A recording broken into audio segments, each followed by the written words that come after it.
Bonjour à tous. On considère souvent Abraham comme étant le père des croyants, j'allais dire le premier d'entre eux. Cela ne veut pas dire évidemment qu'avant lui personne n'a cru, mais cela veut dire que la foi d'Abraham a été considérée comme étant celle qui montre réellement ce que peut être la foi. Mais sur quoi cela est-il fondé ? Dans le livre de la Genèse, on nous dit qu'Abraham reçoit de la part de Dieu une parole lui disant « Va, lève-toi, quitte ton pays, ta famille, et va vers un pays que je te montrerai. » Il se leva et partit. On se dit, il faut déjà une bonne dose de foi. Notez qu'à l'époque, il n'y avait pas de TGV pour revenir ensuite dans le lieu dont on était parti, mais d'où on était parti. Mais quand on partait, c'était un aller simple. Ne sachant pas où il allait, oui, il fallait déjà une bonne dose de foi. Mais ce n'est pas cet épisode qui est le fondement de cette conviction qu'Abraham est le père des croyants. Nous trouvons cela dans le chapitre 13, juste après, où Dieu va lui faire une promesse alors qu'il se trouve là, dans la terre de Canaan.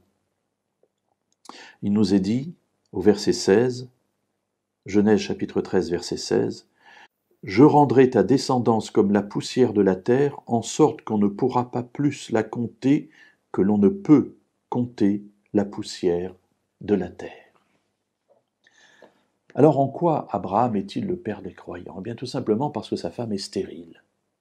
Elle n'a pas d'enfants, ils sont âgés, ils ont même dépassé l'âge où on a des enfants, et pourtant Dieu lui fait une promesse extraordinaire.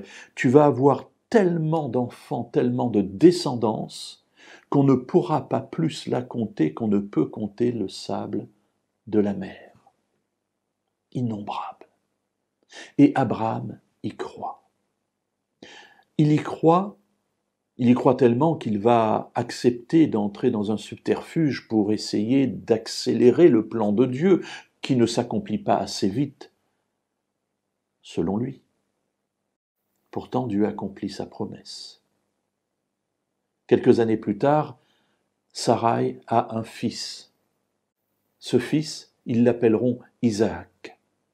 Isaac, le fils de la promesse, celui par qui, au bout de plusieurs centaines d'années, le Messie viendra. Ce Messie qui enfantera en quelque sorte, au travers de tous les croyants, une descendance à Abraham.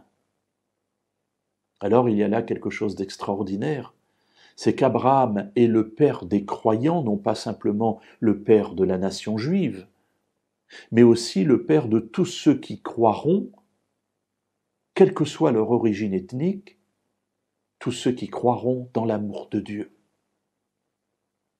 Ainsi Abraham a cru, nous dira l'apôtre Paul, et cela lui a été compté comme un acte juste.